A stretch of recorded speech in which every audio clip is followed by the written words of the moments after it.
Exodus 10 verses 1 through 20 is all about the 8th plague of locust. Moses warns Pharaoh, if you don't let my people go, you'll be plagued with locusts. There will be so many that you will not be able to see the earth, and they will fill your houses. They will eat everything that is left. Now we know that there would be wheat and spelt for the locusts to eat, along with some of the leaves of the trees that weren't damaged. But now all of this would be gone. We're not given the exact time frame of how long it took for all these plagues to take place, but it was less than a year and probably around 2 to 4 months. For example, there was enough time for this wheat and this spelt to grow. Exodus 10 verse 7. And Pharaoh's servants said unto him, how long shall this man be a snare unto us? Let the men go, and they may serve the Lord their God. Knowest thou not yet that Egypt is destroyed? They were basically saying, wake up and smell the coffee, and let these people go. This must have gotten the attention of Pharaoh, because he calls Moses and Aaron and tells them that they can worship their God, but we learn from verse 11 that he only wants the men to go, so the children and women would be left behind.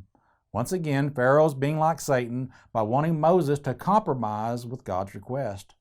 After Moses and Aaron were booted out of Pharaoh's sight, Moses stretched out his rod, and the east wind, it blew in a huge swarm of locusts. Exodus 10 verse 16.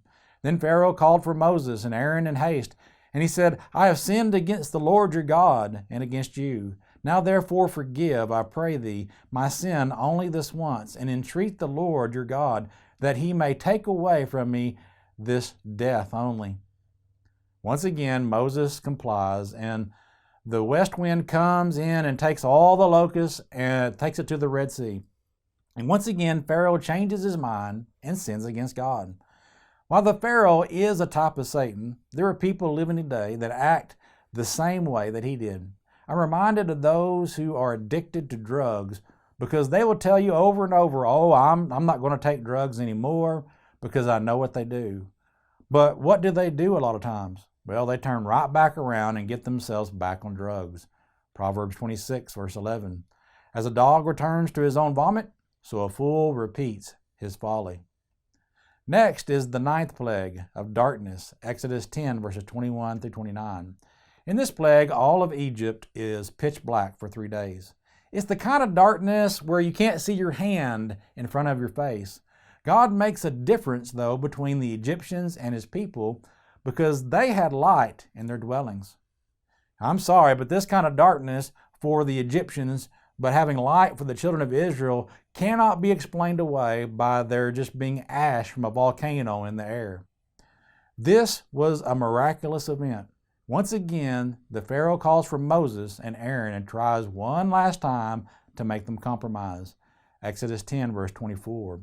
Then the Pharaoh called to Moses and said, go serve the Lord, only let your flocks and your herds be kept back.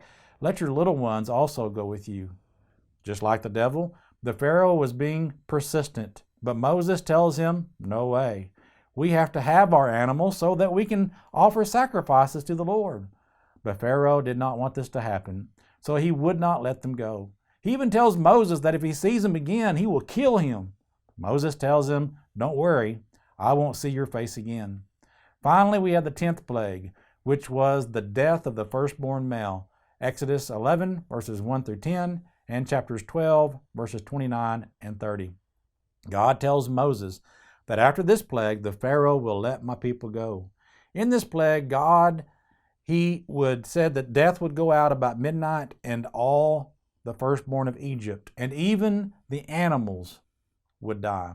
And the text tells us that there would be crying in Egypt. Again, God makes a distinction between the Egyptians and the children of Israel, because he's not going to kill their firstborn, neither man or animal. Now, between the time of this statement and the time God comes and kills the firstborn, the Passover is instituted, and the children of Israel were instructed to put blood on the lintel on the 2 doorposts so that the destroyer would pass by them. They did this, and sure enough, at midnight, the destroyer came and all the firstborn in Egypt died. And finally, the Pharaoh let the children of Israel go. This is so sad that it had to go this far for the Pharaoh to accept the truth.